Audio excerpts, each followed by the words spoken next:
म्हणून इथे तर निश्चितपणे एकट्याला आणण्याचा निर्णय तो आहे आणि योग्य निर्णय त्यांनी घेतला. पंतप्रधान मोदी म्हणतात काँग्रेस माओवादी झालेली आहे, काँग्रेस मुस्लिम लीग झालेली माओवादी झाली. असं आहे की खरं म्हणजे राज्यघटनेचा विचार हा काँग्रेसचा विचार आहे हे आपण लक्षात घेतलं. राज्यघटनेचे मूलभूत तत्व हा काँग्रेसचा विचार आहे आणि मग काँग्रेसचे तत्वज्ञान आणि राज्यघटनेचं तत्वज्ञान हे आपल्या संतांकडून आलेलं तत्वज्ञान आहे, समतेचं तत्वज्ञान आहे. माणसाला माणसाप्रमाणे कायम वागवलं गेलं पाहिजे, सर्व त्यामध्ये समानता आहे.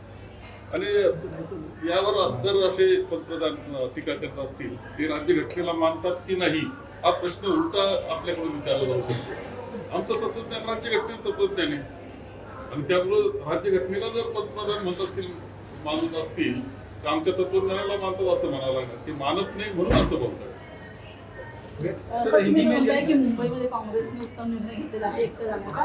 मात्र जशा पद्धतीने आपण बघितलं मागच्या काही वेळामध्ये ज्या निवडणुका पार पडलेल्या आहेत त्याच्यामध्ये काँग्रेसला कुठेतरी म्हणायला हवं तेवढं यश मिळताना पाहायला मिळत नाहीये. तर आता या आगामी निवडणुकांसाठी काँग्रेस पूर्णपणे तयार आहे का? काँग्रेस तयार आहे. काँग्रेस हा विचार आहे. काँग्रेस ही विचाराची चळवळ आहे आणि त्या विचाराकरता ते लढत आहे. त्यामुळं एक आहे की ह्या जनतेमध्ये हा विचार मानणारे लोक आहेत.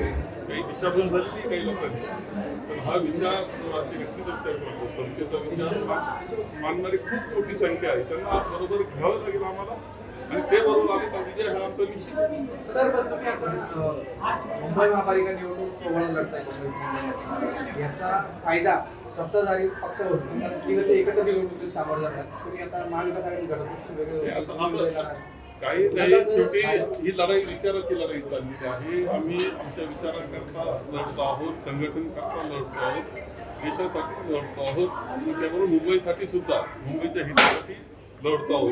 काँग्रेस म्हणून आम्ही लढतो. देवेंद्र फडणवीस म्हणतात की मुंबईचा महापौर महायुतीचा असणार भाजप. कॉन्फिडन्स कुठला आहे? ज्यावेळेस असं बोलतात तसं होत नसतं. मी येणार म्हटले त्यावेळेस देवेंद्र फडणवीस आले नाही, आपल्याला माहिती आहे. त्यांचा आत्मविश्वास ज्यावेळेस कमी झालेला असतो त्यावेळेस त्यांची अशी वाक्य